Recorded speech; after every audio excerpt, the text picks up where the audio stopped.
নমস্কার, আমি সব্যসাচী। আজ আপনাদেরকে শোনাবো এক অদ্ভুত রহস্যে মোড়া গল্প, মাসান হোলি, কাশীর অলৌকিক রাত্রি। এই গল্প শুধু একটি রাতের নয়, এটি একটি বিশ্বাস, সংস্কার আর অতৃপ্ত আত্মাদের গল্প।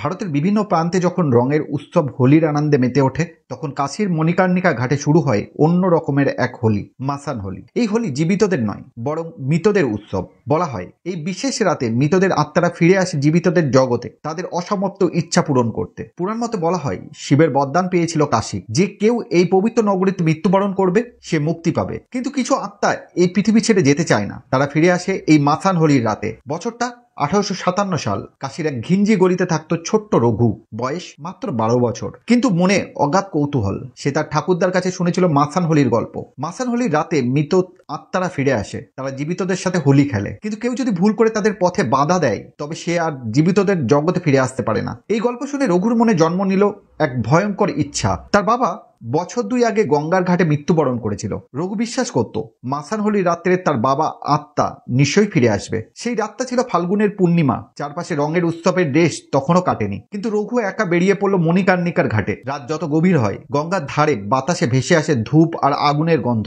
চারিদিকে শুধু চিতার আগুন, আর নিস্তব্ধতার মাঝে কখনো কখনো শোনা যায় বাঁশির করুণ সুর। রঘু ঘাটে পৌঁছে দেখলো আশেপাশে কেউ নেই, কিন্তু তার মনে হলো কেউ যেন তাকে অনুসরণ করছে। কে? সে ফিসফিস করে জিজ্ঞেস করলো, কিন্তু উত্তর এলো না। হঠাৎ তার পায়ের নিচে ছাই সরিয়ে উঠে এলো এক ছায়ামূর্তি। চোখে ছিল আগুনের মতো দৃষ্টি, গলায় গুঞ্জনের মতো ভয়ানক শব্দ। তুই এখানে কেন ছেলে? সেই ছায়া বলল। রঘু কাঁপতে কাঁপতে বলল, আমি বাবার সঙ্গে দেখা করতে এসেছি। তিনি কোথায়? ছায়ামূর্তি রঘুর দিকে তাকিয়ে বলল, এই ঘাটে মৃতদের আত্মারা আসে, তারা কিছু চায় না, শুধু শান্তি চায়। তুই ফিরে যা। জীবন আর মৃত্যুর মাঝখানে দাঁড়িয়ে থাকার পরিণতি ভয়ানক হতে পারে। কিন্তু রঘুর মন দমে গেল না। সে স্থির বিশ্বাস নিয়ে দাঁড়িয়ে রইল। রঘু দেখতে পেল চারপাশে ধীরে ধীরে আবির ও ছাই মিশে তৈরি হলো এক অদ্ভুত পরিবেশ। আলো অন্ধকারের মাঝখানে আত্মারা ধীরে ধীরে ফিরে আসছে। কিছু আত্মা হাসছে, কিছু কাঁদছে, আর কিছু নিস্তব্ধে তাকিয়ে আছে। তখনই রঘু এক ঝলকে দেখে ফেললো তার বাবাকে। চোখে জল, মুখে অনুশোচনার ছায়া।